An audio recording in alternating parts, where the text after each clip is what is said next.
శుభోదయం మిత్రులారా, వార్తా కథనంపై విశ్లేషణ కార్యక్రమం టీజీటీవీ మార్నింగ్ న్యూస్ కు స్వాగతం. నేను మీ జల్లి సత్య. ముందుగా రాష్ట్రంలో జరుగుతున్న రాజకీయ పరిణామాలను కనుక పరిశీలించినట్లయితే ఆడరాక మధ్యలో ఓడు అన్న చందంగా బనకచెర్లను ఆపడం చేతగాని ప్రభుత్వం గత ప్రభుత్వం మీద మళ్ళీ విమర్శలు చేసి మరి ఇక్కడ ఏదైతే దాన్ని తప్పించుకునే ప్రయత్నం చేస్తా ఉన్నది. అందులో భాగంగా నిన్న రోజున బనకచెర్ల పాపం కేసీఆర్ అని చెప్పి కొత్త రాగం ఆలపించుకున్నాడు. మరి ఇప్పటి వరకు ఇటు బీఆర్ఎస్ అదేవిధంగా ఇటు నమస్తే తెలంగాణ పత్రికలు కూడా అక్కడ బనకచెర్ల నిర్మాణం మీద వాళ్ళు వేగవంతం చేస్తా ఉన్నారని చెప్పి ఎప్పటికప్పుడు అప్రమత్తం చేసినా కూడా మొద్దు నిద్రపోయినటువంటి ప్రభుత్వం ఈ రోజు ఆ బనకచెర్ల మీద రాష్ట్ర వ్యాప్తంగా పెద్ద ఎత్తున విమర్శలు రావడంతో దాని మీద సమీక్ష కార్యక్రమం అని అఖిలపక్ష భేటీ అని చెప్పి ఏర్పాటు చేసినటువంటి మరి ఇక్కడ రేవంత్ రెడ్డి ప్రభుత్వం దాని నుంచి మరి బనకచెర్లను ఆపడం చేతగాక అదేవిధంగా ఏదైతే బీజేపీ ప్రభుత్వం కేంద్రంలో ఉన్న బీజేపీ ప్రభుత్వం పూర్తి స్థాయిలో మద్దతు ఇస్తున్న నేపథ్యంలో మరి ఇక్కడ ప్రధానమంత్రిని టార్గెట్ చేయాల్సిన రేవంత్ రెడ్డి అటు బడేబాయిని ఒక మాట కూడా అనకుండా ఏదైతే బనకచెర్ల పాపం మరి కేసీఆర్ అని చెప్పి మరి 2016లో ఏదైతే మాట్లాడిందో దానికి సంబంధించి అసలు విషయాలన్నీ దాచిపెట్టి ఒక్కటే విషయాన్ని ఏదైతే మిగులు జలాలను వాడుకోవడానికి మరి ఇక్కడ రెండు రాష్ట్రాలు కృషి చేయాలన్న కేసీఆర్ మాటలను వక్రీకరించి మరి ఇక్కడ ఇందులో నుంచి తప్పుకునే ప్రయత్నం చేస్తా ఉన్నాడు. ఒకవైపు ఇప్పటికే మరి ఇక్కడ కృష్ణా బేసిన్ మీద మరి ఇక్కడ కేఆర్ఎంబికి కృష్ణా ప్రాజెక్టులను అప్పచెప్పి తెలంగాణకు ఉన్న గుత్తాధిపత్యాన్ని మరి ఇక్కడ తాను గెలిచిన 2-3 నెలల్లోనే గుత్తాధిపత్యాన్ని పూర్తిగా మరి కేఆర్ఎంబి చేతిలో పెట్టిన రేవంత్ రెడ్డి ఇటు కాళేశ్వరం మీద కుట్రలవన్నీ కాళేశ్వరం ఎండబెట్టి మరి ఇక్కడ ప్రాణహిత నీటిని అదేవిధంగా గోదావరి నీటిని వృధాగా వదలడంతో వాళ్ళు ఇక్కడ బనకచెర్లకు మరి ఇక్కడ ఏర్పాట్లు చేస్తున్న సంగతి మరి ఇక్కడ రాష్ట్ర వ్యాప్తంగా అందరికీ తెలిసిన విషయమే. అయినప్పటికీ కూడా మంకు పట్టడం వీడని మరి రేవంత్ రెడ్డి కాళేశ్వరాన్ని పునరుద్ధరించడానికి ముందుకు రాకపోగా ఇంకా మరి ఏదైతే గత ప్రభుత్వం మీద మరి అపర భగీరథుడైనటువంటి కేసీఆర్ మీద విమర్శలు చేసి ఆకాశం మీద ఉమ్మేసిన చందంగా మరి ఆయన మాటలు ఉన్న పరిస్థితిని కూడా మనం ఇక్కడ ప్రధానంగా గమనించాలి. ఈ ఒకవైపు భూసేకరణను అడ్డుకుంటున్నటువంటి రైతులను మరి రైతుల మీద పోలీసులతోటి మరి ఇక్కడ ఉక్కుపాదం మోపుతున్నటువంటి ప్రభుత్వం లగచెర్లలో ఇప్పటికే రైతులకు సంఖ్యలు వేసి పెద్ద ఎత్తున అబాస్ పాలు కాగా నిన్నటి రోజున రాజోలి రైతులకు కూడా మరి ఏదైతే సంఖ్యలు వేయడం పెద్ద ఎత్తున మరి దుమారం రేపింది. దాంతో 3 పోలీస్ అధికారులను సస్పెండ్ చేసిన పరిస్థితిని కూడా మనం ఇక్కడ ప్రధానంగా గమనించాలి. ఇక వార్తలకు సంబంధించి మంథని వార్తలకు సంబంధించి కనుక ఒకసారి గమనించినట్టయితే మంథనిలో మరి ఇక్కడ ఉత్తుత్తి సస్పెన్షన్లు ఏదైతే మరి ఇక్కడ అన్నదమ్ములు లోకల్ నాయకులను ఏ విధంగా బుగ్గగాలను చేస్తాను అనే దానికి నిదర్శనంగా చూడవచ్చు. ఈ మరి నిన్న జరిగిన సంఘటన ఏదైతే ఉన్నదో దాన్ని బట్టి మరి ఇక్కడ రామగిరి మండలానికి సంబంధించి ఒక నాయకుడు ఒక మహిళా నాయకురాల్ని దూషించి దాంతో పాటు మరి ఇక్కడ పెద్ద నాయకుని అని చెప్పి చెప్పుకుంటున్నటువంటి ఆ నాయకుని కూడా నానా బండబూతులు తిట్టిండు. ఆ బండబూతులు తిడితే మరి ఇక్కడ షోకాజ్ నోటీస్ ఇచ్చిండు ఎవరు మండల పార్టీ అధ్యక్షుడు 3 రోజులు సమాధానం చెప్పాలని, అది సమాధానం చెప్పలేదని చెప్పి మరి ఆయనను సస్పెండ్ చేసిండు. ఏ రోజు చేసిండు 11/6/2025 రోజున మరి ఇక్కడ సస్పెండ్ చేస్తూ మరి ఇక్కడ ఏమనిచ్చిండు, ఈ నిర్ణయం కాంగ్రెస్ పార్టీలో క్రమశిక్షణ మరియు నీతి నియమాలను పరిరక్షించడానికి తీసుకున్నదట. ఈ సస్పెన్షన్ వెంటనే అమల్లోకి వస్తుంది. ఈ రోజు నుండి మీరు పార్టీ కార్యక్రమాల్లో పాల్గొనరాదు మరియు కాంగ్రెస్ పార్టీకి సంబంధించిన ఎటువంటి అధికారిక కార్యకలాపాల్లో భాగస్వామ్యం కావడానికి అర్హులు కాదని చెప్పి రొడ్డబాబు అధ్యక్షులు రామగిరి మండల కాంగ్రెస్ పార్టీ మరి ఇక్కడ వీళ్ళు ఈయనకు అధిష్టానం ఆదేశాల మేరకే నేను సస్పెండ్ చేసిన అంటా ఉన్నాడు. మరి నాకు అధిష్టానం ఎవరా అని అంటే మరి ఇక్కడ ఇదే మండలంలో నివాసం ఉంటాడు అదే పెద్ద నాయకుడు, ఆయననే ఈయన అధిష్టానం అనుకుంటా ఉన్నాడు. కానీ అసలు అధిష్టానం ఒకటి ఉన్నదని చెప్పి ఆయనకు తెలియదు పాపం. దాంతో వీళ్ళు అసలు అధిష్టానం దగ్గర వేయండి ఈయననే బర్ల శ్రీనివాసు ఈయననే సస్పెండ్ చేస్తూ అధికారిక కార్యక్రమాల్లో కాంగ్రెస్ పార్టీ కార్యక్రమాల్లో పాల్గొనొద్దంటే ఏకంగా మంత్రి దగ్గరికే వేయండు. మంత్రి దగ్గరికి పోయి మంత్రి శ్రీధర్ బాబు సార్ను కలిసిన రామగిరి మండల కాంగ్రెస్ పార్టీ నేతలట జయశంకర్ భూపాలపల్లి జిల్లా కేంద్రంలో మంత్రి శ్రీధర్ బాబు సార్ గారిని నేటి మంగళవారం రామగిరి మండల కాంగ్రెస్ పార్టీ నేతలు కలిశారు. క్రమశిక్షణతో పార్టీకి పనిచేస్తూ ప్రభుత్వ సంక్షేమ పథకాలను ప్రజల్లోకి తీసుకెళ్లాలని శ్రీధర్ బాబు సారు ఇక్కడ ఈయనకు సూచించిందట. మరి ఇక్కడ సూచిస్తే ఇక్కడ బర్లను హక్కున చేర్చుకున్న మంత్రి శ్రీధర్ బాబు ఇటీవల కాంగ్రెస్ పార్టీ నుంచి బహిష్కరించిన మంత్రి నియోజకవర్గ కాంగ్రెస్ యువజన కాంగ్రెస్ మాజీ అధ్యక్షుడు బర్ల శ్రీనివాసును రాష్ట్ర మంత్రి దుద్దిల శ్రీధర్ బాబు హక్కున చేర్చుకున్నట్టు తెలిసింది. జయశంకర్ భూపాలపల్లి జిల్లా కేంద్రంలో మంగళవారం మంత్రి శ్రీధర్ బాబును మాజీ ఎంపీపీ తోట చంద్రయ్య ఇతర నాయకులు కలిస్తే క్రమశిక్షణతో పార్టీకి పనిచేస్తూ సంక్షేమ పథకాలను ప్రజల్లోకి తీసుకెళ్లాలని మంత్రి శ్రీధర్ బాబు కోరిందట. ఇక్కడ అన్నదమ్ములు ఇద్దరు కూడా మరి ఇక్కడ కాంగ్రెస్ కు సంబంధించి మరి ఎవరైతే కింది స్థాయి నాయకులు ఉన్నారో వాళ్ళని బుగ్గగాలని చేస్తారని చెప్పి ఈ సంఘటన నిదర్శనంగా పేర్కొనవచ్చు. ఒకవైపు అధిష్టానం ఆదేశాల మేరకు సస్పెండ్ చేస్తానని చెప్పి మండల పార్టీ అధ్యక్షుడు చెప్పిండు. మరి నాకు అధిష్టానం అంటే మరి ఇక్కడ నియోజకవర్గానికి ఇన్ఛార్జ్ కానీ లేదంటే ఎమ్మెల్యే కానీ ప్రస్తుతం మంత్రిగా ఉన్నటువంటి శ్రీధర్ బాబు అధిష్టానమా, లేదంటే ఆయన తమ్ముడు ఏదైతే రెండో వర్గంగా ఉన్నదో మరి ఇక్కడ శ్రీనుబాబు ఆయన అధిష్టానమా, ఎవరి అధిష్టానం ఆదేశాల మేరకు సస్పెండ్ చేసిండు, మరి ఇక్కడ మంత్రి ఏ విధంగా హక్కున చేర్చుకున్నాడు అని అంటే మంత్రి నియోజకవర్గంలో ఏం జరుగుతుందంటే అన్నదమ్ములు ఇద్దరు కూడా ఇటువంటి నాయకులను బుగ్గగాలం చేస్తున్నారు. ఒకరికొకరు లొల్లి పెట్టుకుంటే ఇటు వర్గాన్ని ఒక నాయకుడు ఇటు వర్గాన్ని ఒక నాయకుడు మెయింటైన్ చేస్తూ ఉంటాడు. ఈయన వర్గంగా చెలామణి అవుతాడు, ఈయన వర్గంగా చెలామణి అవుతాడు. ఎట్టకేళ్ళకి ఇద్దరు కలిసి తమకే పనిచేయాలని చెప్పి మరి వాళ్ళ లోపల వాళ్ళకు కొట్లాటలు పెట్టుకున్నా కూడా మీరందరూ మాత్రం మా కాళ్ళకానే ఉండాలి అన్న చందంగా మరి ఇలా వ్యవహరిస్తున్న తీరును మనం ఇక్కడ గమనించాలి. ఏది ఏమైనా మరి నిన్నటి వరకు ఏదైతే తెర వెనుక రాజకీయాలు చేసినటువంటి శ్రీనుబాబు గారు ఇప్పుడు మరి ఏకంగా తెర మీదకి వచ్చిందట. పూర్తి స్థాయి రాజకీయాల్లోకి శ్రీనుబాబు రంగప్రవేశం. తెలంగాణ ప్రదేశ్ కాంగ్రెస్ కమిటీ ప్రధాన కార్యదర్శిగా నియామకం. వచ్చే శాసనసభ ఎన్నికల్లో 2 అసెంబ్లీ స్థానాలపై దుద్దిల ప్రదర్శన గురియాట. మరి ఇక్కడ 2027 జనాభా లెక్కల తర్వాత 28లో పూర్తి స్థాయిలో డీలిమిటేషన్ జరగబోతా ఉన్నది. మరి ఇక్కడ కరీంనగర్ కు సంబంధించి ఒక 3 నియోజకవర్గాలు పెరగబోతా ఉన్నాయి. అందులో మరి ఇక్కడ అతిపెద్దగా ఉన్నటువంటి మంతని మరి ఇక్కడ కాటారం నియోజకవర్గం అవుతుంది, మంతని నియోజకవర్గం అవుతుంది. మరి ఇక్కడ 2గా విభజింపబడుతుంది అని చెప్పి ఏదైతే వార్తలు వెలువడుతున్నాయో మరి ఇక్కడ ఇప్పటి వరకు అన్న వెనుక రాజకీయాలు చేసిండు. మరి అన్న వెనుక రాజకీయాలు చేసిండు ఏం చేసిండే అంటే ప్రజల కోసం పాటుపడ్డది ఏం లేదు. కానీ ఏదైతే వీళ్ళ కాంగ్రెస్ పార్టీ కార్యకర్తలు ఉంటారో ఎవరిని కూడా బయటకు పోకుండా అదివి పట్టుకొని మరి ఇక్కడ ఎవరైతే ప్రతిపక్ష పార్టీ ఉంటుందో అధికారంలో ఉన్నప్పుడు అధికారాన్ని అడ్డం పెట్టుకొని పోలీసులతోటి మరి ఇక్కడ వాళ్ళను వేధింపులకు చేయడం, అక్రమ కేసులకు గురి చేయడం, మరి దాన్ని ఆయన రెగ్యులర్ గా మానిటరింగ్ చేస్తాడు. ఇవాళ ఎవరేం మాట్లాడిండు, ఆయన మీద ఏం కేసు పెట్టాలి, మరి ఇక్కడ దానికి ఎవరిని ఇందో కాంగ్రెస్ నాయకుని వాడుకోవాలి, వీళ్ళు కింద కొట్లాడుకొని మనం మాత్రం మంచిగా ఉండాలి అన్న చందంగా వీళ్ళ వ్యవహారం నడుస్తూ ఉంటది. దాంతో మరి తెలియక ఈ కాంగ్రెస్ బుగ్గ నాయకులు ఏమనుకుంటారంటే నాది శ్రీనుబాబు వర్గం, నాది శ్రీధర్ బాబు వర్గం అని 2 వేరు వర్గాలుగా ఇవి చేస్తూ ఉంటే వీళ్ళ లోపల వీళ్ళ కొట్లాడ పెట్టించి అన్నదమ్ములు మాత్రం ఇద్దరు మరి వేడుక చూస్తున్న పరిస్థితిని అయితే మనం చూడాలి. దాంతో పాటు ఈయన ప్రత్యక్ష రాజకీయాల్లోకి వచ్చినట ఇప్పుడు మాత్రం నిజమైన వర్గాలు ఏర్పడబోతా ఉన్నాయి. ఎందుకంటే ఇక్కడ మంత్రి ఒక నియోజకవర్గం, కారారం ఒక నియోజకవర్గం అయితే మరి ఇప్పుడు ఏ ఏరియా ఇళ్ళకి వస్తుంది, ఏ ఏరియా జనరల్ అవుతుంది, లేకపోతే 2 జనరల్ అవుతాయా, లేకపోతే ఒకటి ఎస్సీ ఒకటి జనరల్ అవుతుందా, లేదంటే ఒకటి ఎస్సీ ఒకటి మహిళ అవుతుందా, లేదంటే ఒకటి జనరల్ మహిళ అవుతుందా అనేది తెలియకున్నాయి. కాబట్టి ఇప్పుడు ఎవరు ఏ నాయకుడు ఎటు పోతాడు, ఇద్దరు అయితే పోటీ చేయడానికి సిద్ధంగా ఉన్నామని చెప్పి మరి ఆయన డిసిసి ప్రధాన కార్యదర్శి పదవి తీసుకోవడానికి బట్టి తెలుస్తా ఉన్నది. దాంతో మరి నిజమైన వర్గ విభేదాలు ఇప్పుడు ప్రారంభం కాబోతా ఉన్నాయి. ఇప్పుడు శ్రీనుబాబు మరి మిగతా వాళ్ళందరి మీద నేను మరి గుత్తాధిపత్యం సాధించాలని కూడా ప్రయత్నం చేస్తూ ఉంటాడు. మరోవైపు అందుబాటులో ఉండేది శ్రీనుబాబే కాబట్టి మరి శ్రీనుబాబు వైపు ఎక్కువ మొగ్గు చూపుతా ఉన్న పరిస్థితిని కూడా చూడాలి. ఏది ఏమైనా కూడా కాంగ్రెస్ నాయకులు మరి ఇక్కడ రామగిరి మండలంలో జరిగిన సంఘటనను చూసుకున్నట్టయితే మరి ఇక్కడ సస్పెన్షన్ వీలు చేస్తే ఆయన హక్కున చేర్చుకున్నాడు అంటే కనీసం మరి ఈయన ద్వారా ప్రకటన కూడా ఇప్పించకుండా ఇద్దరిని పిలిచి మాట్లాడకుండా మరి నువ్వు సస్పెండ్ చేయని చెప్పి ఈయనకి చెప్పి నీకేం కాదు పో నేనున్నా అని చెప్పడాన్ని బట్టి చూస్తా ఉంటే ఏ విధంగా మరి ఇక్కడ కాంగ్రెస్ నాయకులను బుగ్గగాలం చేస్తా ఉన్నారు అన్నదమ్ములు అనే విషయాన్ని మరి ఇక్కడ కాంగ్రెస్ నాయకులకు వాళ్ళకి ఎప్పటికి కూడా అర్థం కాదు. ఎందుకంటే వాళ్ళు బానిసత్వం అయిపోయి ఉన్నారు. మరో కట్టప్పలు మంత్రి కాంగ్రెస్ నాయకులు అంటే మరి కట్టప్పలు కట్టు బానిసలు.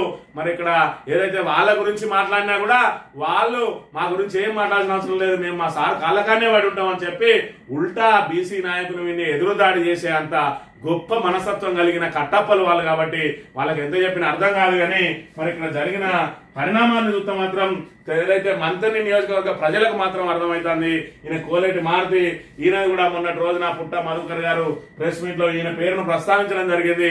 మరి కోలేటి మారుతి కుటుంబం ఏదైతే కోలేటి నాగభూషణం దగ్గర నుంచి మీకు మరి ఇక్కడ సపర్యలు చేస్తా వస్తున్నారు, మిమ్మల్ని భుజాల మీద మోసుకుంటూ వస్తా ఉన్నారు. అలాంటి వ్యక్తికి ఏది గుర్తింపు అంటే ఆయన తీసుకొని పోయి నిన్న రోజున రేవంత్ రెడ్డి కల్పించిండు శ్రీధర్ బాబు గారు. అంటే ఈ రకంగా మీకు గుర్తింపు రావడానికి కూడా ప్రతిపక్ష నాయకుడే మరి ఇక్కడ అడిగితే తప్ప మీకు గుర్తింపు లేదనే విషయాన్ని మనం ఇక్కడ గమనించాలి. ఈ 17 నెలల నుంచి ఎక్కడ వెండి మారుతి ఇప్పటి వరకు ఎక్కడన్నా కనబడ్డా మంత్రి ప్రజలారా ఒక్కసారి ఆలోచించండి. పుట్ట మధుకర్ గారు చెప్పంగానే ఆయన పేరు ప్రస్తావించగానే ఇవాళ ఏదంటే మరి ఇక్కడ ఏదైతే మండుతున్న మంట మీద నీళ్లు చల్లినట్టు వాళ్ళని ఒక్కసారి అక్రమం చేసుకునే విధంగా తీసుకుపోయి ఒక్కసారి ముఖ్యమంత్రిని కల్పించి నెత్తి మీద చేయబెట్టి గత మళ్ళా 3 ఏళ్ళు రాక నువ్వు గంగలవా అని చెప్పే పరిస్థితి జరుగుతా ఉన్నది. ఏదేమైనా ఇవాళ ముఖ్యమంత్రిని కలిసే వరకు శ్రీధర్ బాబు తీసుకెళ్లి కోలేటి మారుతిని 17-18 నెలల నుంచి ఇప్పటి వరకు ఆయన ముఖం కూడా కనవలేదు. ఇవాళ ఇక్కడ ఏకంగా ముఖ్యమంత్రి కనబడ్డాడు అని అంటే మరి ఏదైతే పుట్ట మధుకర్ గారు చెప్పింది వాస్తవమా కాదా కాదా అనే విషయాన్ని కూడా ఒక్కసారి మంత్రి ప్రజలు బేరీజ్ వేసుకోవాలి. మంత్రి ప్రజలకు అన్ని తెలుసు, విఘ్నులు వాళ్ళు, కాకపోతే కాంగ్రెస్ నాయకులకే ఏం తెలుసలేదు పాపం అనే విషయాన్ని కూడా మనం గమనించాలి. ఇక మొన్నటి రోజున ఏదైతే మేడిగడ్డ ప్రాజెక్టు లోపల ఈతకని వెళ్లి 6గురు మరి అందులోనే సజీవ సమాధానంలో ఆ మునిగి మరి ఇక్కడ మృత్యువాత పడ్డారో వాళ్ళ కుటుంబాలను నిన్నటి రోజున మరోసారి పరామర్శించింది పుట్ట మధుకర్ గారు. మరి ఇక్కడ మొదటి రోజున ఏదైతే ఆ వాళ్ళ మృతదేహాలను బయటికి తీసిన రోజే పోస్ట్ మార్టం దగ్గరికి వెళ్లి వాళ్ళందరినీ వాళ్ళ కుటుంబాలకు మరి ఓదార్చి అండగా ఉంటారని చెప్పినటువంటి మరి ఇక్కడ పుట్ట మధుకర్ గారు నిన్నటి రోజున మళ్ళీ వాళ్ళ కుటుంబాల బాధిత కుటుంబాల దగ్గరికి వెళ్ళిండు. ఇక్కడ చూసుకున్నట్టయితే అందాల పోటీలకు ఉన్న ప్రాముఖ్యత 6గురు ప్రాణాలకు లేదా?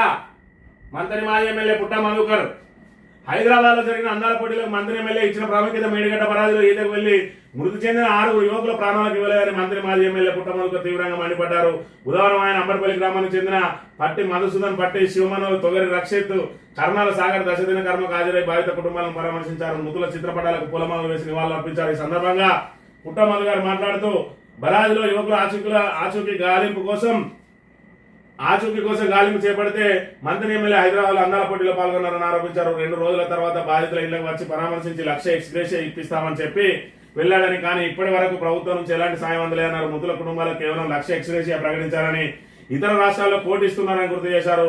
మంత్రి హోదాలో ఉండి ముఖ్యమంత్రి సహాయ నిధి ద్వారా ఎంత ఇప్పించవచ్చు కదా అని ప్రశ్నించారు. తాను ఎమ్మెల్యేగా ఉన్నప్పుడు ఉద్యమకారులు చనిపోతే ఒక్కొక్కరికి 5 లక్షల చొప్పున సాయం అందించారని గుర్తు చేశారు. నియోజకవర్గ ప్రజలు కేవలం ఆయన ఓటు బ్యాంక్ గానే చూస్తున్నాడని విషయం అర్థమవుతుందన్నారు. ప్రభుత్వం అందించే లక్ష ఎక్స్గ్రేషియాను మృతుల కుటుంబాలు తిరస్కరించాలని 3 ఏళ్లలో మళ్ళీ బీఆర్ఎస్ అధికారంలోకి వస్తుందని వెంటనే ఒక్కొక్కరికి 5 లక్షల చొప్పున సాయం అందిస్తామన్నారు. ప్రభుత్వం నుంచి రాకపోతే సొంతంగా అందిస్తానని హామీ ఇచ్చారు.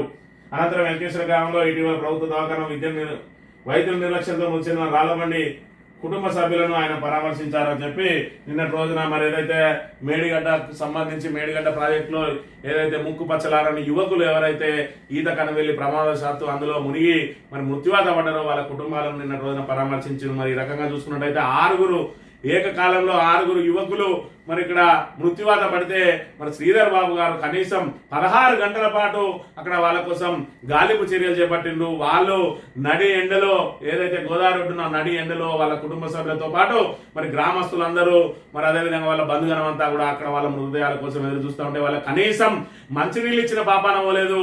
వాళ్ళకు ఏదైనా నీడ కల్పించి ఒక టెంట్ వేసి ఒక నీడ కల్పించిన పాపాన పోలేదు. మరి 16 గంటల పాటు రక్షణ చర్యలు ఏదైతే గాలింపు చర్యలు చేపడతా ఉన్నారో ఏం జరిగిందని మంత్రి వాకప్ చేసిన పాపాన పోలేదు. మరి ఇక్కడ నేను ప్రజలకు నిత్యం అందుబాటులో ఉంటాను నా తమ్ముడు అని చెప్పిండు. మరి ఆ తమ్ముడు కూడా అటువైపు కన్నెత్తి చూడలేదు.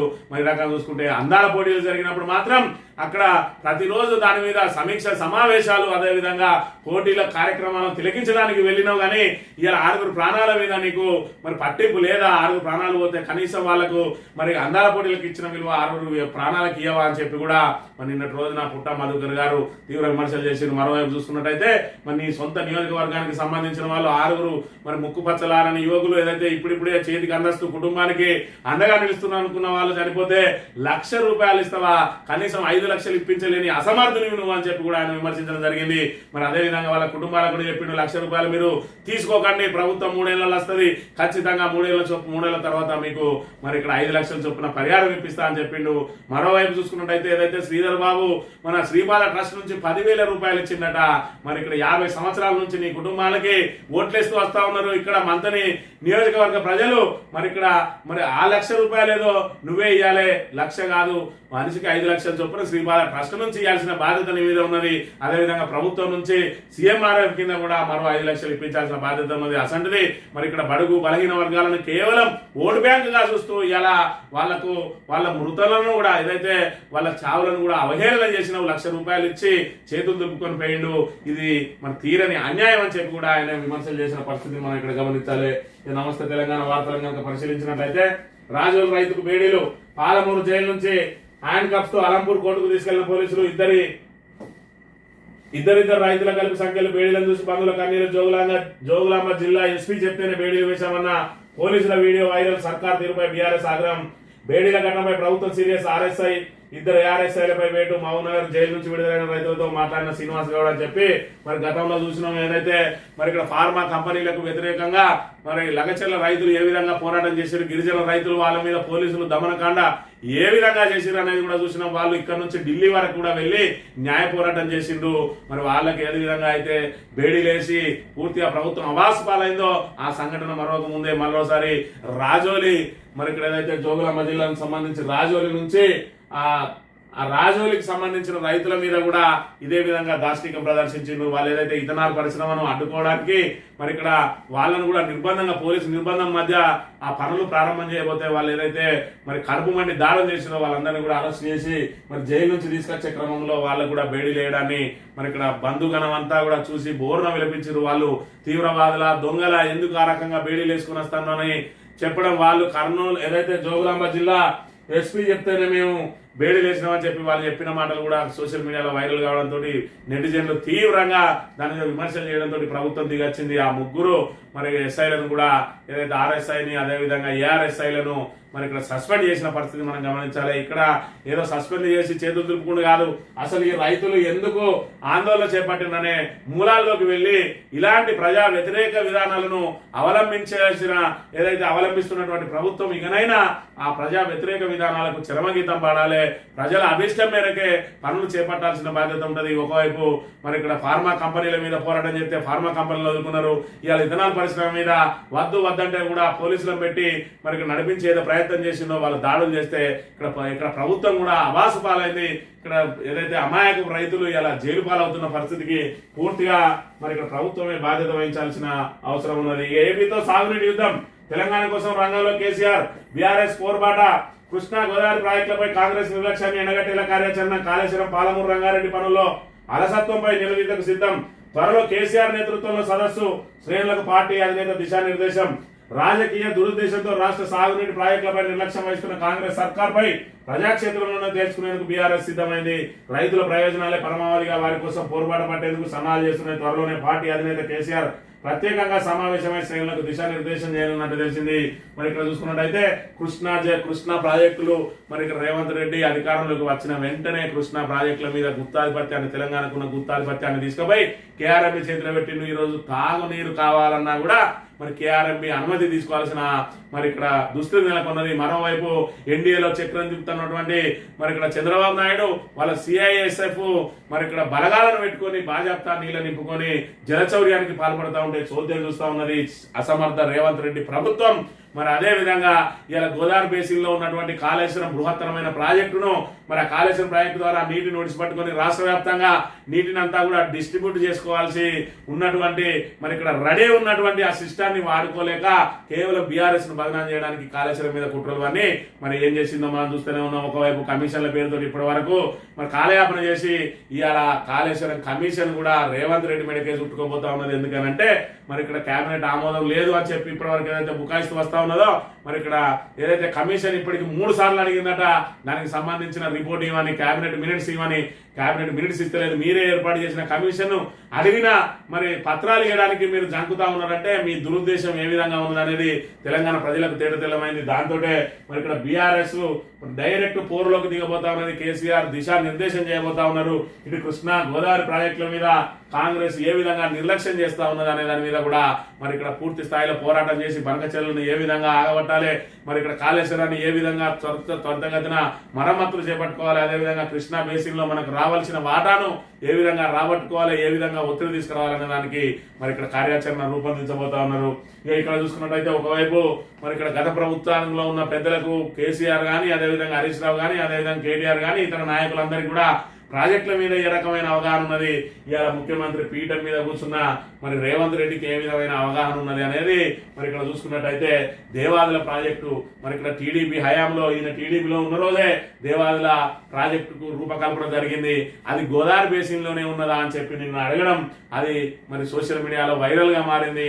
దాంతో పాటు నల్లమల ఏ ఏరియాలో ఉన్నదా అని అడగడం, మరి నల్లమల్ల నేను పులిబిడ్డను అని చెప్పుకుంటాడు, నల్లమల దేని కిందకి వస్తుంది అని చెప్పి కూడా ఆయన అధికారులను అడగడం, అదేవిధంగా బనకచెర్లు ఎక్కడ ఉన్నదని చెప్పి నిన్నటి రోజున అడగడం, అంటే ప్రాజెక్టుల మీద ఏ విధమైన అవగాహన లేదు అని చెప్పి నిన్నటి రోజున ఆయన మాటలను బట్టి తేటతెల్లం అయిపోయింది. కనీసం ప్రాజెక్టులు ఏ బేసిన్లకు వస్తాయో కూడా తెలియని వీళ్ళు ఇవాళ రాష్ట్ర ప్రయోజనాలను కాపాడుతారా అని చెప్పి మరి ఇక్కడ ఏదైతే సోషల్ మీడియాలో పెద్ద ఎత్తున విమర్శలు రావడంతో ఆ లైవ్ అంతా కూడా ఆపేసిందట నిన్నటి రోజున ఏదైతే మరి ఇక్కడ అఖిలపక్ష ఎంపీల భేటీకి సంబంధించి మరి జరిగిన కార్యక్రమంలో ఆయన మాట్లాడిన మాటలు లైవ్ లో ప్రసారం కావడం అవన్నీ సోషల్ మీడియాలో వైరల్ గా కావడంతో దెబ్బకు లైవ్ నాపేసిండు. అంటే ముఖ్యమంత్రికి కనీసం మరకచర్యలు ఎక్కడ ఉంటుందో తెలియదు, మన దగ్గర ఏర్పాటు చేసిన దేవాదుల అది ఏ బేసిన్ లో ఉన్నదో కూడా తెలియని ఇలాంటి అసమర్థ ముఖ్యమంత్రి ఇవాళ మన ప్రాంత ప్రయోజనాలను ఈ ప్రాజెక్టుల ప్రయోజనాలను కాపాడతాడా అని చెప్పి పెద్ద ఎత్తున విమర్శలు వ్యక్తమవుతున్న పరిస్థితిని కూడా మనం ఇక్కడ ప్రధానంగా గమనించాలి.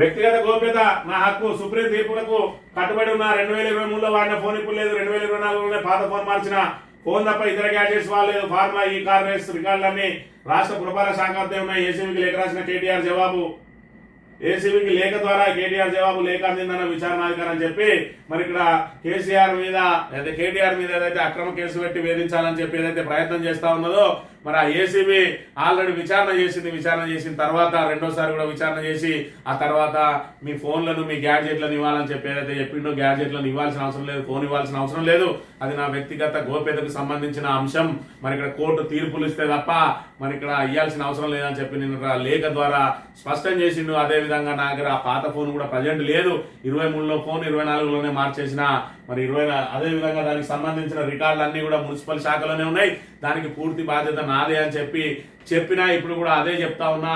దాని లోపల మీకేమైనా మరి ఇక్కడ అనుమానాలు ఉంటే నివృత్తి చేసుకోవడానికి మున్సిపల్ శాఖ దగ్గర ఉన్న ఫైల్ అన్ని పరిశీలించుకోండి అని కూడా చెప్పిన పరిస్థితిని కూడా మనం గమనించాలి. ఇక ఆ 10 మండలాలకు 1,00,000 ఎకరాలుగా ఆ 10 మండలాలకు రైతు భరోసా రద్దట, 1,00,000 ఎకరాలకు పైగా అందరి పెట్టుబడి సాయం కన్నీటి పర్యంతమవుతున్న రంగారెడ్డి జిల్లా రైతులు. కీసరలో రోజంతా పొలాల్లోనే అన్నదాతల నిరసన, సర్కార్ నిర్ణయంపై బగ్గుమంటున్న రైతు సంఘాలు. రాష్ట్రంలోని రైతులందుకు ఎకరాకు 6,000 చొప్పున రైతు భరోసా నిధులు ఇచ్చేందుకు ప్రభుత్వం చర్యలు చేపట్టిందంటున్న దాని సాక్షాత్ రాష్ట్ర వ్యవసాయ శాఖ మంత్రి తుమ్మల నాగేశ్వరరావు సెలవించారన్న ప్రకటించి 4-5 రోజులు కూడా గడవకముందే రంగారెడ్డి జిల్లాలోని 10 మండలాల రైతులకు రైతు భరోసా కాంగ్రెస్ ప్రభుత్వం రద్దు చేసింది. దీంతో పంట పెట్టుబడుల కోసం ఎన్నో ఆశలు పెట్టుకున్న ఆయా మండలాల పరిధిలోని అన్నదాతలు ఆవేదన వ్యక్తం చేస్తున్నారు. రైతులకు టెన్షన్ గా రైతు బంధు ఇచ్చి గత ముఖ్యమంత్రి కేసీఆర్ తమకు అండగా నిలిస్తే రేవంత్ సర్కార్ వచ్చాక కక్ష సాధింపు రాజకీయాలతో తమను బలి చేస్తున్నారని మండిపెడుతున్నారు. కేసీఆర్ తెచ్చిన పెట్టుబడి సాయాన్ని తమకు ఇవ్వాల్సిందేనని పోరుబాటకు సిద్ధమయ్యారు. కీసర్లో బుధవారం రోజంతా పంట పొలాల్లో నిలబడి రైతులు నిరసన తెలిపిందట. మరి తహసీల్దార్ మహేశ్వరం రైతుల వినతి పత్రం, రైతులకు అన్యాయం చేస్తే ఏమొస్తుందని మండిపాటు 19 కలెక్టరేట్ ఎదుట ధర్నా చేస్తామని హెచ్చరిక, పెట్టుబడి సాయాన్ని రద్దు చేయడం అన్యాయం, సమస్యలు పరిష్కారం అయ్యేదాకా పోరాటం అంటున్న మరి మాజీ మంత్రి సవితా ఇంద్రారెడ్డి. 10 మండలాలు ఏదైతే మహేశ్వరం నియోజకవర్గానికి సంబంధించి మరి రంగారెడ్డి జిల్లాకు సంబంధించి 10 మండలాలకు ఏదైతే రైతు భరోసాను రద్దు చేసిందట ప్రభుత్వం. ఇదంతా కూడా ఏదైతే భూసేకరణ చేపట్టబోతా ఉన్నారో ఆ భూసేకరణ చేపట్టబోయే కార్యక్రమంలో భాగంగా ఆ రైతులకు రైతు భరోసా వేయకుండా మరి ఇక్కడ రైతులను వేధించే కార్యక్రమం జరుగుతూ ఉన్నది. మరి ఇప్పటికే వాళ్ళు భూసేకరణ తీవ్రంగా వ్యతిరేకిస్తున్న నేపథ్యంలో వాళ్ళకు రైతు భరోసా కట్ చేసి మరి అదే విధంగా రాబోయే రోజుల్లో వాళ్ళు ఏదైతే పంట పండించినా కూడా దాన్ని ప్రభుత్వం కొనుగోలు చేయకుండా కూడా వాళ్ళని ఇబ్బందులు పెట్టే ప్రయత్నం మరి జరగబోతున్నదనే అంశాన్ని కూడా మనం ఇక్కడ గమనించాలి. ఇక ఇరాన్ కు సంబంధించి సుప్రీం లీడర్ మరి లొంగిపోయే ప్రసక్తే లేదని చెప్పి నిన్నటి రోజున మరి ఇక్కడ అమెరికాను హెచ్చరించిన పరిస్థితి. అమెరికా జోక్యం చేసుకుంటే కోలుకోలేని మరి ఇక్కడ నష్టం తప్పది. ఇజ్రాయెల్ పెద్ద తప్పు చేసింది, దాడి చేసి తప్పించుకుని పారిపోయి శకం మూసింది. నేరాలకు పాల్పడిన యూదు పాలకులను కఠినంగా శిక్షిస్తామని చెప్పి ఇరాన్ సుప్రీం లీడర్ ఖమేని మరి హెచ్చరించిండు. ఏది ఏమైనా కూడా మేము మీకు లొంగిపోబోము అని చెప్పి చెప్తా ఉన్నారు. ఇరాన్ ఇజ్రాయెల్ యుద్ధం మరి తీవ్రం అవుతున్న నేపథ్యంలో అమెరికా అందులో జోక్యం చేసుకుని అగ్గికి ఆజ్యం పోసినట్టు మరి ఇక్కడ లొంగిపోవాలి ఖమాని అని చెప్పి మరి ట్రంప్ ఆదేశాలు జారీ చేస్తా ఉన్నాడు. మరి ఆయన ఆదేశాలను బేఖాతరు చేస్తూ మీకు లొంగిపోయేది లేదు, మీరు అనవసరంగా ఇలా కల్పించుకుంటే మరి ఇక్కడ పెద్ద ఎత్తున మీకు నష్టం తప్పదని కూడా హెచ్చరిస్తున్న పరిస్థితిని మనం ఇక్కడ గమనించాలి. సాక్షి దినపత్రిక విషయానికి వస్తే కేసీఆర్ సూచనతోనే బనకచెర్ల ఎంపీలతో సమావేశంలో ముఖ్యమంత్రి రేవంత్ రెడ్డి వృధాగా సముద్రంలో కలిసిన 3,000 టీఎంసీ గోదావరి జిల్లాలను 2 రాష్ట్రాలు వాడుకోవాలని నాటి సీఎం అన్నారు. మరి ఇక్కడ చూసుకున్నట్టయితే బనకచెర్ల ప్రారంభమైనప్పటి నుంచి కూడా మరి ఏదైతే మొద్దు నిద్ర అవుతా ఉన్నది కాంగ్రెస్ ప్రభుత్వం బనకచెర్ల మీద ఎప్పటికప్పుడు అప్రమత్తం చేస్తూనే ఉన్నది. ఏపీలో మరి ఇక్కడ బనకచెర్ల లాంటి ఏదైతే నీటి లభ్యత లేని చోట బనకచెర్ల ప్రాజెక్టు కట్టి మరి ఇక్కడ దానికి అలొకేషన్ తెచ్చుకునే ప్రమాదం జరగబోతా ఉన్నది. ఏదైతే మీరు గోదావరి నీళ్లను అదేవిధంగా ప్రాణహిత నీళ్లను కాళేశ్వరాన్ని ఎండబెట్టి మరి వృధాగా వదిలేస్తా ఉన్నారు, ఆ నీటిని ఒడిసి పట్టుకొని దాని హక్కుగా మరి ఇక్కడ సాధించుకోబోతా ఉన్నది అని చెప్పి ఎప్పటికప్పుడు అప్రమత్తం చేస్తా ఉన్నాం. ఇప్పటి వరకు మొద్దు నిద్రపోయిన ప్రభుత్వం ఇవాళ మరి ఇక్కడ రాష్ట్ర వ్యాప్తంగా వస్తున్న విమర్శల నేపథ్యంలో నిద్ర లేచిన తర్వాత బనకచెర్లకు సంబంధించి మరి అడ్డుకోవడం చేతగాని ఈ దద్దమ్మ ప్రభుత్వం ఇవాళ మళ్ళీ మరి గత పాలకుల మీద అవాండాలు మోపడానికి ప్రయత్నం చేస్తా ఉన్నది. ఏదైతే వృధాగా 3000 టీఎంసీల నీళ్లు పోతా ఉన్నాయో దాన్ని మరి ఇరు రాష్ట్రాలు వాడుకోవాలని కేసీఆర్ ఏదైతే చెప్పిండో దాన్ని ఇవాళ బూచిగా చూపించే ప్రయత్నం చేస్తా ఉన్నది. మరి ఇక్కడ 2016కు సంబంధించి అపెక్స్ కౌన్సిల్ సమావేశం జరిగిన రోజున మరి ఇక్కడ ఆ రోజు కేసీఆర్ చెప్పిన మాట ఏంది, ఏదైతే మరి ఇక్కడ గోదావరి అదేవిధంగా కృష్ణ అనుసంధానం చేసిన నేపథ్యంలో ఖచ్చితంగా మరి ఇక్కడ ఇరు పక్షాల అంగీకారం మేరకే జరగాలి అని చెప్పి ఆ రోజు చెప్పిన మాటలను దాచిపెట్టి మరి ఇక్కడ ఏదైతే మిగులు జనాలను వాడుకోండి అని వాడుకోవాలి మరి ఇరు రాష్ట్రాలని చెప్పిన అంశాన్ని మాత్రమే ఈయన చూపిస్తూ ఇవాళ కేసీఆర్ కారణం అని చెప్పి తన చేతగాంతనాన్ని మరోసారి తన అసమర్థతను మరి ఇక్కడ కప్పిపుచ్చుకునే ప్రయత్నం చేస్తున్న పరిస్థితి మనం గమనించాలి. దాంతో పాటు మాకు 1000 టీఎంసీలు అదేవిధంగా కృష్ణాలో 500 టీఎంసీలు గోదావరిలో 1000 టీఎంసీలు మాకు అలొకేషన్ ఇస్తే ఎన్ని ప్రాజెక్టులైనా కట్టుకోవచ్చు అని చెప్పి ఈ రోజు నిన్నటి రోజున రేవంత్ రెడ్డి వ్యాఖ్యలు చేసిండు. మరి ఇక్కడ మాకు 1000 టీఎంసీలు గోదావరిలో 500 టీఎంసీలు కృష్ణాలో అన్నది కనుక దాచిపెట్టి మీరు ఎన్ని ప్రాజెక్టులైనా కట్టుకోండి అని చెప్పి మీ మాటను మరి నెక్స్ట్ వచ్చే ప్రభుత్వం చెప్తే అది తప్పు కాదా? మరి ఇక్కడ మీరే విధంగా ఏదైతే మిగులు జలాలుగా ఉన్నటువంటి 3000 టీఎంసీలను ఇరు రాష్ట్రాలు వాడుకోవాలి అని ఏదైతే చెప్పిండో దానికి ఇరు రాష్ట్రాల చర్చల తర్వాత మరి చేసుకోవాలన్నారు. మరి ఎలాంటి చర్చలు లేకుండా బనకచెర్ల ప్రారంభం అవుతా ఉన్నది. మరి ఇక్కడ బనకచెర్ల ప్రారంభాన్ని మనం వ్యతిరేకించడం కాదు, మిగులు జలాలు వాడుకోవాలి. కానీ మరి మిగులు జలాలు వాడుకోవాలంటే మన వాటా ఏందో ముందు మనకు తేలాల్సిన అవసరం ఉన్నది. మరి వాటాల లొల్లి తర్వాత ముచ్చిన ప్రాజెక్టులు లేకపోతే వాటాలు అయ్యారు. మరి నువ్వు కాళేశ్వరాన్ని ఎండబెట్టడం మూలంగా మన వాటా పూర్తిగా ఏపీకి వెళ్ళిపోయే ప్రమాదం ఉన్నది. అదంతా కూడా ఏదైతే మీరు బీఆర్ఎస్ మీద కక్ష సాధింపు చేయడానికి చేస్తున్న ప్రయత్నంలో ఇవాళ ఏపీ లబ్ధి పొందుతా ఉన్నది. మరి మీ చేతగాని అసమర్థ ప్రభుత్వం మరి ఇక్కడ గత ప్రభుత్వాన్ని బదనాలు చేయడానికి చేస్తున్న కార్యక్రమాలతోటి తెలంగాణ ఏ విధంగా నష్టపోతా ఉన్నది. దానికి మరి ఇక్కడ మీరు కొత్తగా ప్రాజెక్టులు కట్టడానికి మా దగ్గర డబ్బులు లేవు, మరి పొయ్యే నీటిని ఆపలేకపోతున్నాం అని చెప్పి కూడా తన అసమర్థతను నిన్న బయట పెట్టుకున్న పరిస్థితిని మనం ఇక్కడ గమనించాలి. ముఖ్యంగా చూసుకున్నట్టయితే బనకచెర్లు ఎక్కడ ఉంటుందో తెలియదు రేవంత్ రెడ్డికి, మరి దేవాదుల ఏ బేసీలు ఉంటుందో తెలియదు, నల్లమల ఏ ఏరియా కిందికి వస్తుందో కూడా తెలియకుండా నిన్నటి రోజున సమీక్ష సమావేశంలో కూర్చోవడం అదంతా కూడా సోషల్ మీడియాలో వైరల్ గా మారడంతో ఇలాంటి ప్రభుత్వాన్ని మనం ఎన్నుకున్నది అని చెప్పి తెలంగాణ ప్రజలు మరి ఇక్కడ నెత్తి నోరు కొట్టుకుంటున్న పరిస్థితిని కూడా మనం ఇక్కడ ప్రధానంగా చూడవచ్చు.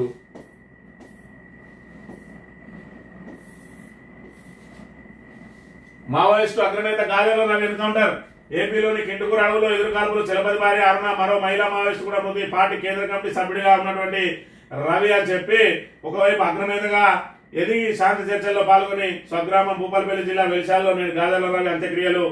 దేశంలో తగిన మావోయిస్టుల హింస, వచ్చే మార్చి నాటికి నక్సల్స్ రహిత భారత్, కేంద్ర హోంశాఖ సహాయ మంత్రి బండి సంజయ్ అని చెప్పి మరి నక్సలైట్లను పూర్తి స్థాయిలో వచ్చే సంవత్సరం మార్చి నాటికి ఏరివేస్తామని చెప్పి కేంద్ర హోంశాఖ ఏదైతే ప్రకటన చేసిందో ఆ ప్రకటనకు మరి ఇక్కడ అనుగుణంగానే ఈ రోజు మావోయిస్టులను ఎక్కడికక్కడ మరి ఆపరేషన్ కగార్ పేరుతోటి పూర్తిగా ఏరేస్తా ఉన్నారు. మరి 10 నుంచి 15 వేల మరి కేంద్ర రాష్ట్ర ప్రభుత్వ బలగాలు, సాయుధ బలగాలు వాళ్ళని ఎక్కడికక్కడ మరి ఏరేస్తా ఉంటే కేంద్ర కమిటీ సభ్యులందరూ ఒక్కొక్కరిగా నేరాలుతా ఉన్నారు. ఇప్పటికే చర్చల్లో పాల్గొన్న శాంతి చర్చల్లో వైఎస్ హయాంలో శాంతి చర్చల్లో పాల్గొన్నటువంటి మరి సుమారు 4 అగ్రనాయకులు నేల కొరిగిండ్రు. మరి నిన్నటి రోజున ఏదైతే వెలిశాల నక్సలైట్లకు పుట్టినీళ్లుగా ఉన్నటువంటి వెలిశాల గ్రామానికి సంబంధించిన గాజల రవి కూడా మరి ఇక్కడ అగ్రనేతగా ఎదిగి శాంతి చర్చల్లో కూడా పాల్గొని ఇవాళ నేల కొరిగిన ధృవతారాయనే. మరి ఇప్పటికైనా నక్సల్స్ ఆలోచన చేసుకోవాలి. ఇంకా కూడా మేము ఏదైతే తుపాకీ ద్వారానే ఏదైతే మరి ఇక్కడ స్వరాజ్యం సాధిస్తాం, లేదంటే మరి తుపాకీ ద్వారానే సమాజాన్ని నిర్మిస్తామనే ఆలోచన మానుకొని ఈ రోజు తుపాకీ అంటే ఓటే గొప్పదనే విషయాన్ని ఇప్పటికైనా గుర్తించాలి నక్సల్స్.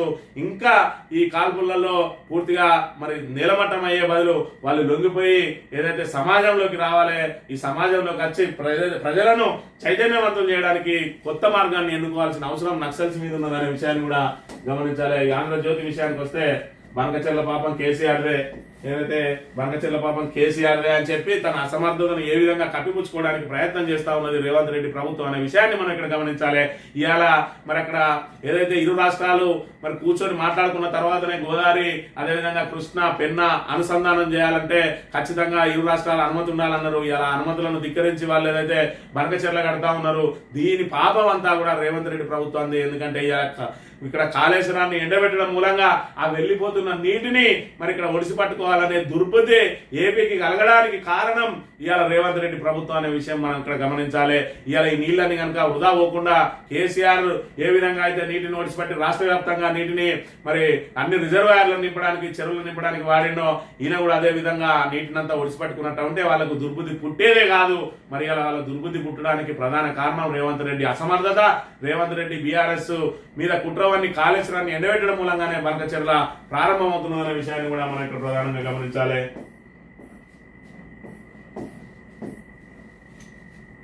యుద్ధం నేనే ఆప, భారత్ వైపు ప్రధాని నరేంద్ర మోడీ, పాక్ వైపు ఆర్మీ చీఫ్ మునీర్ సమర్థంగా పనిచేశారు. కాల్పుల విరమణతో అమెరికాకు సంబంధం లేదని ట్రంప్కు మోడీ స్పష్టం చేసిన తర్వాత మళ్ళీ ఆయన వ్యాఖ్యలు. పాక్ అభ్యర్థిస్తేనే ఆపరేషన్ ఆపామన్న మోదీ, వాణిజ్య మధ్యవర్తిత్వంపై అమెరికాతో చర్చ లేదని వెల్లడి. ఆపరేషన్ సింధూర్ తర్వాత తొలిసారి ఫోన్లో మాటామంతి. అమెరికాకు రావాలన్న ట్రంప్ ఆహ్వానాన్ని తిరస్కృతి. షెడ్యూల్ ప్రకారం క్రొయేషియాకు వెళ్ళనున్న మోడీ అని చెప్పి మరి G7 సదస్సు లోపల మరి ఇక్కడ ఆయన ఏదైతే ట్రంప్ తోటి మాట్లాడాల్సి ఉండే, మరి ట్రంప్ ఏదైతే ఇజ్రాయెల్ ఇరాన్ యుద్ధం జరుగుతున్న నేపథ్యంలో హడావిడిగా అమెరికా వెళ్ళిపోవడంతో మన ఫోన్లో మాట్లాడినట. ఫోన్లో మాట్లాడిన మరుక్షణమే అయితే ఇక్కడ స్పష్టం చేసిండు యుద్ధం ఆగడానికి మరి ఇక్కడ అమెరికాకు సంబంధం లేదు. మూడో ఏదైతే మధ్యవర్తిత్వానికి మేము మూడో పక్షాన్ని అంగీకరించబోము అని చెప్పి ఏదైతే స్పష్టం చేసిండో, ఆ వెంటనే ట్రంప్ కొంతవరకు తగ్గినా కూడా అయినా కూడా నేను చేయబట్టే యుద్ధం ఆగింది. కాకపోతే అందులో మోడీ వాళ్ళ ఏదైతే పాకిస్తాన్ ఆర్మీ ఆఫీసర్ ఇద్దరు కూడా చొరవ తీసుకోవడం మూలంగా ఆగిందని కొంత క్రెడిట్ ఇచ్చే ప్రయత్నం చేసిండు. అయినప్పటికీ కూడా మళ్ళీ మరి మీకు సంబంధమే లేదు అంటే మేము వాణిజ్యం మీతో ఆపేద్దామంటేనే వాళ్ళు ఒప్పుకున్నారు అని చెప్పి కూడా మళ్ళీ ట్రంప్ తనకు తాను మరి గొప్పగా చేసుకునే ప్రయత్నం చేసిండు. దాంతో మరి ట్రంప్ అమెరికాకు రావాలని చెప్పి మోడీని ఆహ్వానిస్తే సున్నితంగా తిరస్కరించిందట, మేము రాము అని చెప్పి.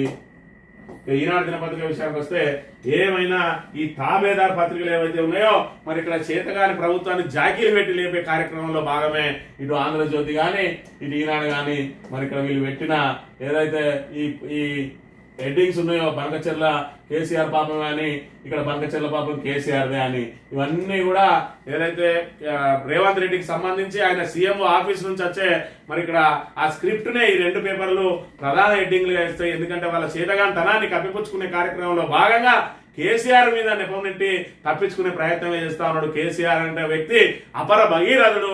ఇవాళ కేసీఆర్ కు ఉన్న నాలెడ్జ్ లో మరి ఇక్కడ రేవంత్ రెడ్డికి .00001 కూడా లేదు అనే విషయం నిన్నటి రోజునే తేలిపోయింది. ఆయనకు దేవాలయంలో ఏ బేసిన్ లో ఉంటుందో తెలియదు. ఆయన నల్లమల పులినని చెప్పుకుని ఆ నల్లమల ఏ ప్రాంతం కిందికి వస్తుందో కూడా తెలియని పరిస్థితులలో ఇవాళ రేవంత్ రెడ్డి ఇవాళ మన ప్రాజెక్టులను కాపాడుతాడు, మనకు నీళ్ళని తీసుకొస్తాడు, రాష్ట్రాన్ని సుభిక్షంగా ఉంచుతాడు అని చెప్పి మరి ఇక్కడ మనం ఆలోచించడం పూర్తిగా మనది అత్యాశ అవుతుంది. ఏది ఏమైనా కాంగ్రెస్ ను బొంద పెడితే తప్ప తెలంగాణ మళ్ళీ బాగుపడే అవకాశం లేదు. ఏదైతే వచ్చే నెలలో మళ్ళొచ్చే నెలలో మరి స్థానిక సంస్థల ఎన్నికలు ప్రారంభం కాబోతా ఉన్నాయి. ఈ స్థానిక సంస్థల ఎన్నికలనే మనం దాన్ని ఆయుధంగా వాడుకొని కాంగ్రెస్ ను పూర్తిగా నామరూపం లేకుండా తుడిచిపెట్టుకుపోయే విధంగా వాళ్ళకి డిపాజిట్ కూడా రాకుండా పూర్తిగా తిరస్కరిస్తే అప్పుడు వీళ్లకు కొద్దిగా సోయి అనేది వస్తుంది. అప్పుడు అధిష్టానం కూడా కల్పించుకుని కాంగ్రెస్ ఏదైతే పార్టీ నాశనం అవుతుందని చెప్పి మరి వీళ్ళ మీద ఒత్తిడి తీసుకొచ్చి ప్రజలకు అనుగుణంగా ప్రజాభిష్టానికి అనుగుణంగా ప్రజలు కోరుకునే విధంగా పరిపాలన రాబోతుంది. అదే విధంగా ఏదైతే 6 గ్యారంటీలు ఉన్నాయో మరి చేతగాని అసమర్థ ప్రభుత్వం అందులో ఎన్నో కొన్నన్నా అమలు చేయడానికి ప్రయత్నం చేస్తుంది. మరి ఇక్కడ అప్పులు తీసుకొచ్చి మరి ఏదైతే అక్కర్రాని విషయాల మీద ఖర్చులు పెడతా ఉన్నదో అవన్నింటిని మానేసి ప్రజలకు అవసరమైన వాటి మీద వాటిని ఖర్చు చేసే ప్రయత్నం చేస్తుంది. కాబట్టి ఖచ్చితంగా కాంగ్రెస్ కు బుద్ధి చెప్పకపోతే మరో 3 ఏళ్లలో మనం పూర్తిగా అధమ స్థానానికి దిగజారిపోయే ప్రమాదం ఉన్నది. బీహార్ కంటే పరిస్థితులు అధ్వానంగా మారే అవకాశం ఉన్నాయి. కాబట్టి ఎప్పుడు ఎన్నికలు వచ్చినా కూడా కాంగ్రెస్ కు బుద్ధి చెప్తేనే కాంగ్రెస్ సెటరైట్ అవుతుంది అనే విషయాన్ని తెలంగాణ ప్రజానీకం అంతా కూడా మరి ఇక్కడ గుర్తుంచుకోవాలని కోరుతూ ఇది ఈ రోజు మార్నింగ్ న్యూస్. తిరిగి రేపు వెళ్తాం. Thank you very much.